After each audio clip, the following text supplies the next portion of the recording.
Hi guys, good morning and welcome back to my YouTube channel. और आज है 13 नवंबर 2022 और अभी का टाइम हो रहा है सुबह के 10:30। तो आज हम लोग निकल रहे हैं नेतरहाट के लिए।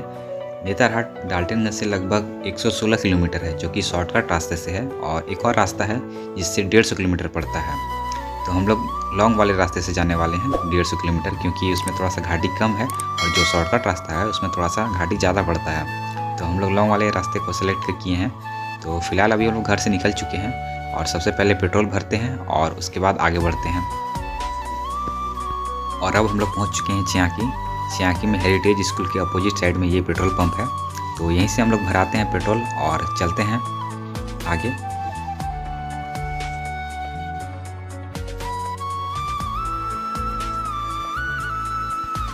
अगर बात करें नेतरहाट की, तो नेतरहाट झारखंड के लातेहार जिला के महुआ डांड प्रखंड में पड़ता है और इसकी दूरी राजधानी रांची से भी लगभग 150 किलोमीटर है।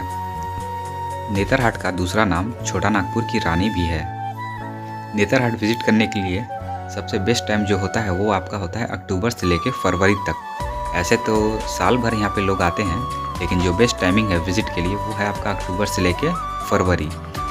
अगर बात करें मिड दिसंबर से स्टार्टिंग जनवरी की, तो उस टाइम का टेम्परेचर यहाँ का 0 डिग्री तक चला जाता है।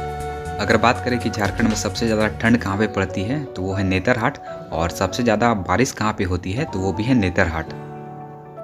और गर्मियों में नेतरहाट का टेम्परेचर 32 डिग्री से ज़्यादा नहीं जाता है, जो कि काफ़ी अच्छा है।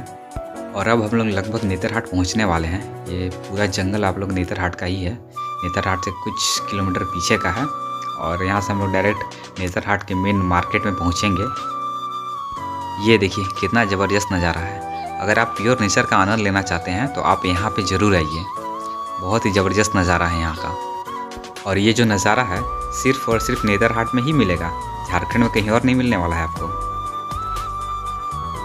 ये हम लोग पहुँच चुके हैं नेतरहाट के मेन मार्केट में, और अब हम लोग निकलेंगे यहाँ से सनसेट पॉइंट, जो कि यहाँ से लगभग 9 किलोमीटर की दूरी पे है, और काफ़ी टाइम भी ज़्यादा हो चुका है। और ये देखिए खूबसूरत नज़ारे तो काफ़ी अच्छे हैं, पर टाइम भी बहुत ज़्यादा हो चुका है और पतली सी सड़क है, तो ओवरटेक करने में भी काफ़ी प्रॉब्लम हो रहा है।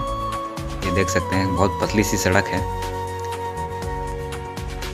फाइनली पहुंच चुके हैं हम लोग सनसेट पॉइंट। तो चलिए चलते हैं और यहाँ के कुछ नज़ारे दिखाते हैं, और यहाँ का जो स्टोरी है फेमस उसके बारे में आपको बताते हैं। उससे पहले यहाँ का व्यू देखिए, सभी लोग अपने फ़ोन लेकर वीडियो करने पर लगे हुए हैं सनसेट का।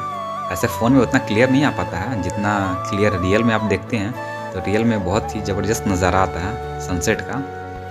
मेरे फ़ोन से तो कुछ इस तरह का वीडियो आया है, देखिए कुछ इस तरह का है। और अब मैं बताता हूँ आपको यहाँ के स्टोरी के बारे में, जो कि काफ़ी फेमस है।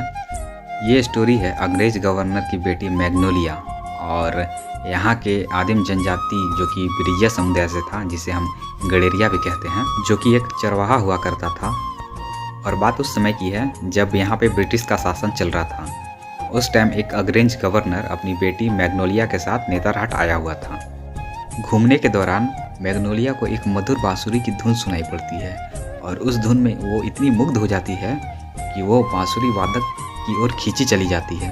और जब वो बांसुरी वादक के पास पहुँचती है तो वो देखती है कि एक चरवाहा है जो कि बड़े आराम से बैठ के बांसुरी बजा रहा है। उसके बाद मैग्नोलिया भी उसी के साथ वहीं पे बैठ जाती है और उस चरवाहे की बांसुरी की धुन सुनने लग जाती है। और इस दिन के बाद से ये सिलसिला बढ़ता जाता है। मैग्नोलिया प्रतिदिन वहाँ पे जाती है, चरवाहे की बांसुरी की धुन सुनती है और वापस घर आती है। ऐसे करते करते काफ़ी दिन गुजर जाते हैं। उसके बाद मैग्नोलिया और चरवाहे को एक दूसरे से प्यार हो जाता है, और ये बात अंग्रेज़ गवर्नर को पता चल जाता है। उसके बाद जो गवर्नर होता है अपने सैनिकों को भेजता है और उस चरवाहे को इसी पहाड़ी के ऊपर से नीचे फेंकवा देता है और उसकी हत्या करवा देता है। इधर मैग्नोलिया को पता नहीं होता है कि उस चरवाहे की हत्या करा दी गई है और उसके पिता ने ही हत्या कराया है। तो वो जैसे डेली पहले उस चरवाहे से मिलने जाती थी, उसकी बांसुरी की धुन सुनने जाती थी, आज भी तैयार होकर जाती है, पर चरवाहा उसे नहीं मिलता है। फिर दूसरे दिन भी जाती है, उस दिन भी उसे चरवाहा नहीं मिलता है। ऐसा करते करते काफ़ी दिन गुजर जाते हैं, लेकिन चरवाहा उसे नहीं मिलता है। फिर अचानक से किसी ने उसे बताया कि उसके ही पिता ने चरवाहे को पहाड़ी से नीचे फेंक कर उसकी हत्या करा दी है। जैसे ही वो ये सुनती है, काफ़ी ज़्यादा इमोशनल हो जाती है और काफ़ी गुस्से में रहती है। उसके बाद वो अपने घोड़े से इसी पहाड़ के पास आती है जहाँ वो रोज़ मिला करते थे और जिस पहाड़ी से चरवाहे को फेंका गया था। वो आती है और अपने घोड़े के साथ ही पहाड़ी से छलांग लगा देती है और वो भी खुदकुशी कर लेती है। तो यही स्टोरी है यहाँ का, और जितनी भी घटनाएं हुई हैं वो यहीं पे हुई थी, यही सनसेट पॉइंट पे। और देखेंगे कि आप यहाँ पे स्टेचू भी बना हुआ है मैग्नोलिया चरवाहे और मैग्नोलिया के घोड़े का।